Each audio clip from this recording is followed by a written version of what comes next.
Seres humanos que acompanham o Planeta Podcast, temos um recado para vocês. Show do Planeta Stand-Up, link na descrição.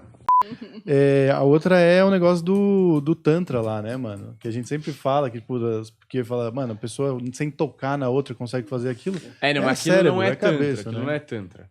É outra coisa. É outra parada, mas também é indiano, é essa linha toda da...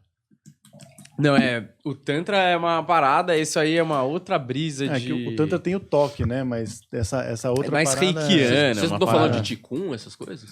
Aqueles Não caras sei que o nome. tocam, que supostamente faz assim e o outro sai voando. Tem vários vídeos na internet. eu dos vi, mestres. esse eu vi, é efeito, maravilhoso. É o mesmo efeito, é. É disso que vocês estão falando? Não, mas é um pouco questão diferente. sexual, É um pouco né? diferente. Tipo, o que eu tô falando é que tem uma série da Gwyneth Paltrow no Netflix.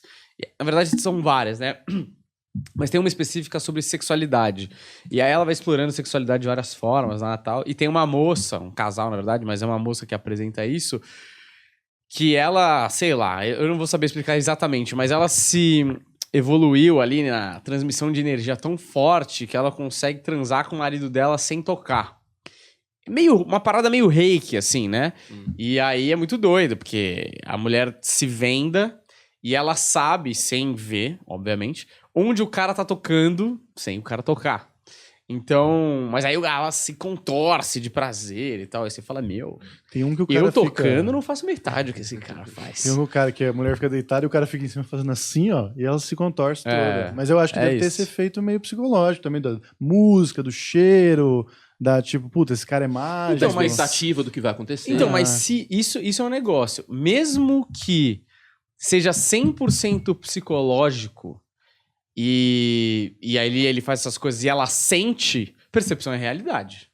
Então tá acontecendo alguma coisa, mesmo que seja 100% psicológico. Concorda ou não? Eu não assisti essa série, eu fiquei curiosa.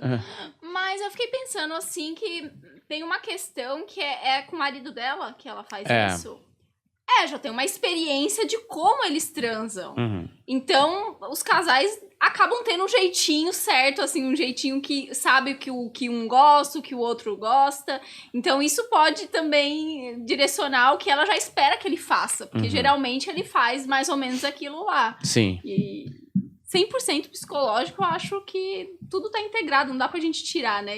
Isolar o psicológico do que ela já sabe sobre ele, sobre como ele faz, enfim.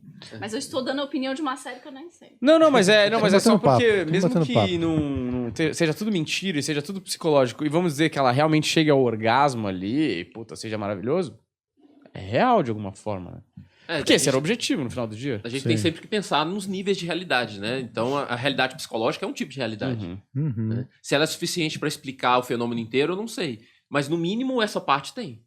Né? E quando a gente se defronta com alguma coisa supostamente paranormal ou extraordinária e tal, pelo menos do ponto de vista científico, a gente procura as explicações mais simples primeiro. Claro. Né? Então, será que o psicológico dá conta de explicar tudo? Não sei, talvez dê. Então, sei lá, aí já faz polêmica, né, pro pessoal comentar aí. Abdução por alienígenas, por exemplo.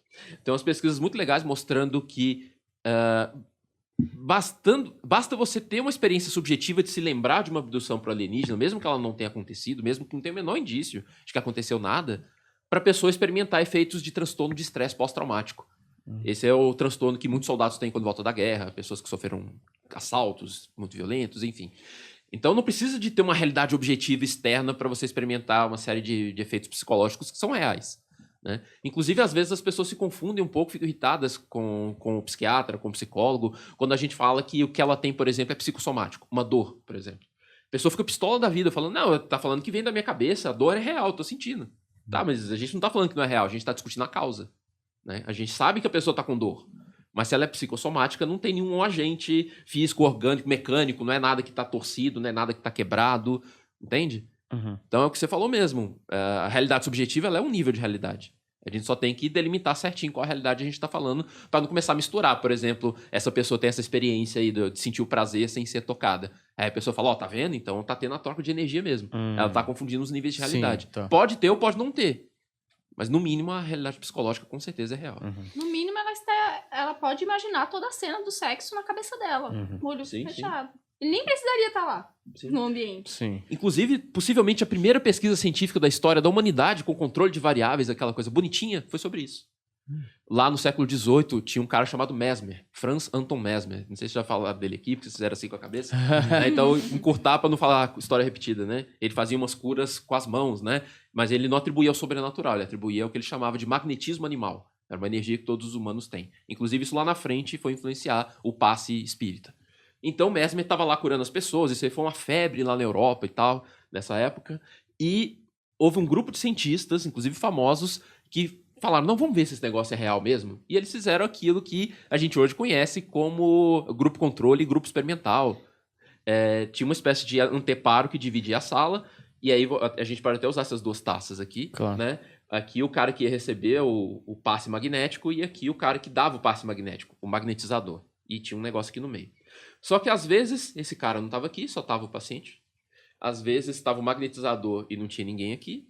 E às vezes estavam os dois, né? E o que eles viram? Tanto as pessoas magnetizadas que recebiam o passe, quanto as que... Tanto essas pessoas que tinham alguém do lado aqui no magnetizador, quanto as que não tinham, reportavam os mesmos efeitos. E eles chegaram à conclusão que era sugestão. Não precisava do magnetizador estar lá.